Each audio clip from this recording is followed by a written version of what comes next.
Hi, எனக்கு நான் ருத்து பாப்பாவுக்கு செஞ்ச சாஃப்ட் அண்ட் ப்ளஃபியான egg paniyaram with carrot chutney எப்படி செய்கிறதுன்னு பார்க்கலாம். ஃபர்ஸ்ட் ஒரு கடாயில் 1 டீஸ்பூன் கடலெண்ணெய், 1 டீஸ்பூன் உளுந்து, 1 டீஸ்பூன் கடலைப்பருப்பு, கொஞ்சம் கறி லீவ்ஸ், ஒரு 4-5 சின்ன வெங்காயம், அரை தக்காளி, 4-5 புதினா இலை போட்டுக்கிறேன், ஒரு கேரட் தோலை சீவிட்டு நல்லா கிரேட் பண்ணிவிட்டு போட்டிருக்கேன்.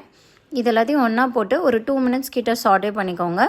தென் கொஞ்சம் தண்ணி விட்டு அந்த கேரட்டு நல்லா வேகிற வரைக்கும் விட்டுருங்க. தென் ஆஃப் பண்ணிவிட்டு அதை ஆற விட்டுருங்க. நான் பேரலாக எக் பணியாரத்துக்கு ரெடி பண்ணியிருக்கேன். அதுக்கு நம்ம நார்மலாக வீட்டில் அரைக்கிற தோசை மாவு 1 குழிக்கரண்டி எடுத்திருக்கேன். அது கூட ஒரு எக்கை உடைச்சி ஊற்றிட்டு அதை நல்லா பீட் பண்ணிக்கோங்க. இப்போ ஒரு பணியார கல்லில் கொஞ்சமாக எண்ணெய் விட்டு நம்ம குட்டி குட்டி பணியாரமாக ஊற்றி எடுத்துக்கலாம்.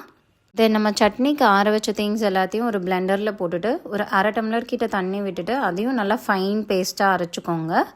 நான் ஃபர்ஸ்ட் பாப்பாவுக்கு எக் ஸ்டார்ட் பண்ணும்போது பாயில் பண்ண எக் தான் கொடுத்தேன். அதுக்கப்புறம் தான் பணியாரம் ஸ்டார்ட் பண்ணியிருக்கேன். பணியாரம் எவ்வளோ ப்ளஃபியாக வந்திருக்குன்னு பாருங்கள். பாப்பா நல்லா என்ஜாய் பண்ணி சாப்பிட்டாங்க. வீடியோ பிடிச்சிருந்தா லைக் அண்ட் ஷேர் பண்ணுங்கள். எதாவது ரெசிபீஸ் வேணும்னா கமெண்ட் பண்ணுங்கள்.